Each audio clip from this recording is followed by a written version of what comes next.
देखिए, मुझे तो लगता है कि तेजस्वी जी को लगा होगा कि भाई मंच पर एक ही पप्पू रहे तो सही होगा, दूसरे पप्पू को हम नहीं चढ़ने देंगे। ज़ोर ज़बरदस्ती, गुंडागर्दी के दम पर अगर इसको सफल बनाने का प्रयास अवश्य किया गया, लेकिन ये पूर्णतः फ्लॉप कि इन लोगों का जो 90 से 2005 वाली जंगल राज की मानसिकता थी, उससे ये बाहर आए नहीं। राहुल जी के आदेश पर तो हुआ नहीं होगा। ये निश्चित रूप से तेजस्वी जी का आदेश होगा कि नहीं भाई, कन्हैया को और पप्पू यादव को मैं देखना नहीं चाहता हूँ मंच पर। अगर वोटर लिस्ट गड़बड़ होगी तो सरकार भी गड़बड़ होगी।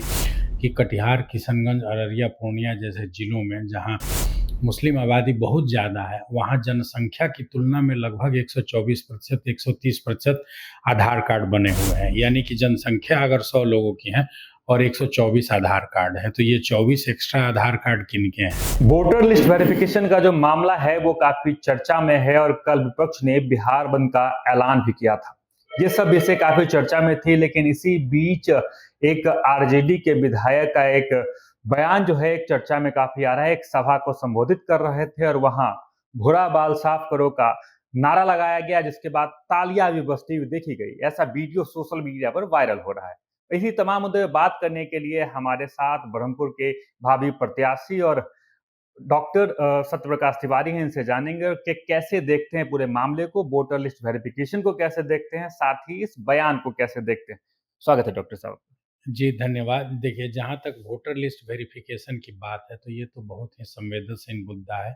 ये ज़रूर होना चाहिए, जैसा कि हम लोग मीडिया रिपोर्ट्स भी देख रहे हैं और जो डेटा आ रहा है निकल के, कि कटिहार, किशनगंज, अररिया, पूर्णिया जैसे ज़िलों में जहाँ मुस्लिम आबादी बहुत ज़्यादा है, वहाँ जनसंख्या की तुलना में लगभग 124%, 130% आधार कार्ड बने हुए हैं। यानी कि जनसंख्या अगर 100 लोगों की है और 124 आधार कार्ड है, तो ये 24 एक्स्ट्रा आधार कार्ड किनके हैं? और ऐसे लोगों का, ऐसी रिपोर्ट्स आ रही हैं कि वोटर लिस्ट में भी नाम जुड़ गया है। तो जब ऐसी परिस्थिति है, तो चुनाव आयोग चुनाव को निष्पक्ष और स्वच्छ करने के लिए अगर ऐसा कर रहा है, तो इसमें किसी को आपत्ति होनी नहीं चाहिए। वोटर लिस्ट पुनरीक्षण, आखिर वही वोटर तो चुनकर सरकार बनाते हैं। अगर वोटर लिस्ट गड़बड़ होगी तो सरकार भी गड़बड़ होगी। और इसके विरोध में जो कल बिहार बंद किया गया विपक्षी दलों द्वारा, वो पूरी तरह फ्लॉप रहा। आप देखेंगे कि कहीं कोई चर्चा नहीं हुई, ना ही इसका कोई असर था। जोर जबरदस्ती, गुंडागर्दी के दम पर कहीं 2-4 जगह टायर जलाकर, सड़क को बाधित कर, रेल को बाधित कर इसको सफल बनाने का प्रयास अवश्य किया गया, लेकिन ये पूर्णतः फ्लॉप रहा।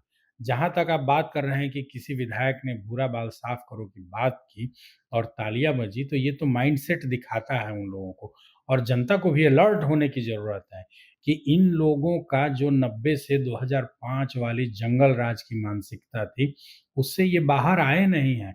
बल्कि जो 20 साल से ये सत्ता से बाहर हैं, तो इस तरह की मानसिकता इनके अंदर ही अंदर कुंठित होकर और प्रचंड स्वरूप ले रही है। और अगर ये सत्ता में आ गए, तो ये इस प्रदेश का विनाश करके रहेंगे। इस प्रदेश में जो अभी सामंजस्य की, विकास की जो लहर चल रही है, ये पूरा ताना-बाना छिन्न-भिन्न हो जाएगा।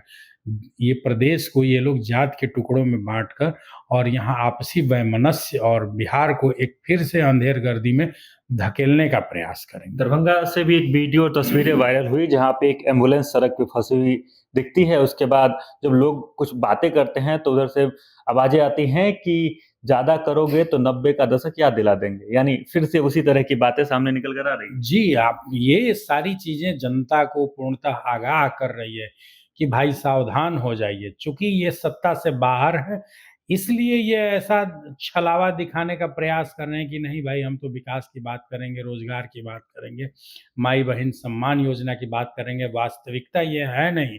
ये जानते हैं कि इन नारों के दम पर अगर हम सत्ता में आएँगे, तो फिर इनका वही चरित्र जग ज़ाहिर होगा, जो 90 से 2005 में होगा। बिहार को फिर से जंगल राज में, अंधेर गर्दी में जाने से बचाने के लिए जनता को ऐसे तत्वों को सिरे से नकार देना होगा।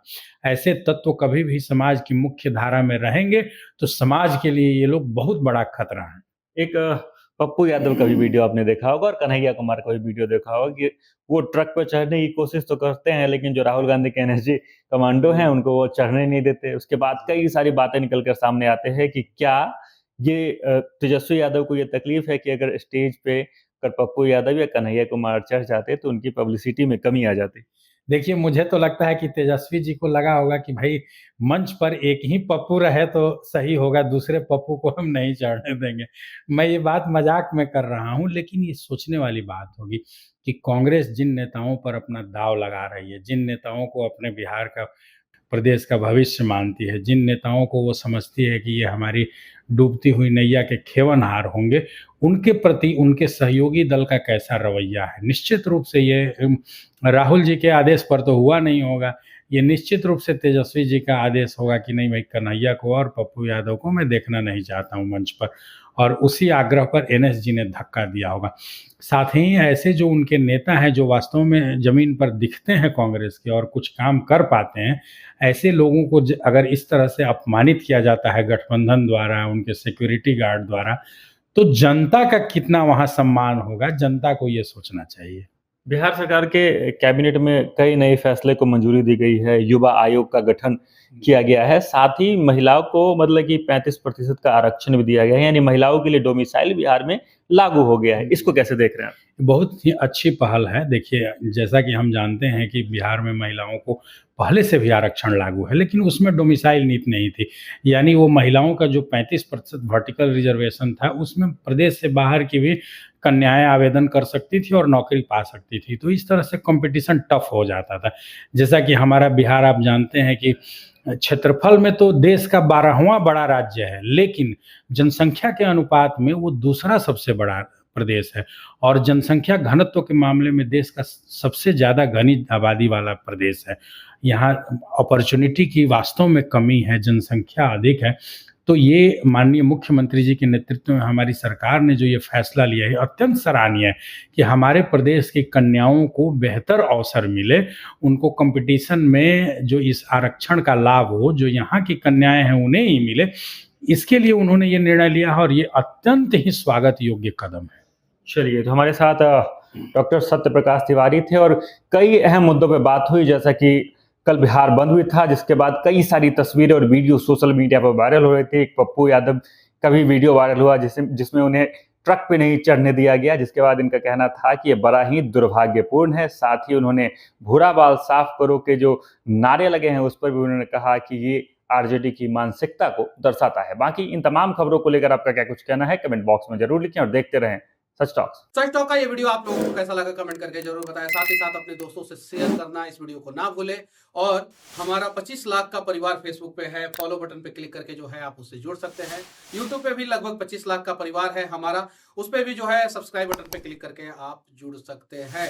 साथ ही साथ इंस्टाग्राम और ट्विटर पे भी जो है आप फॉलो करना ना भूलें, तब जाके जो है आपको वीडियो का नोटिफिकेशन सबसे पहले मिलेगा। जय हिंद।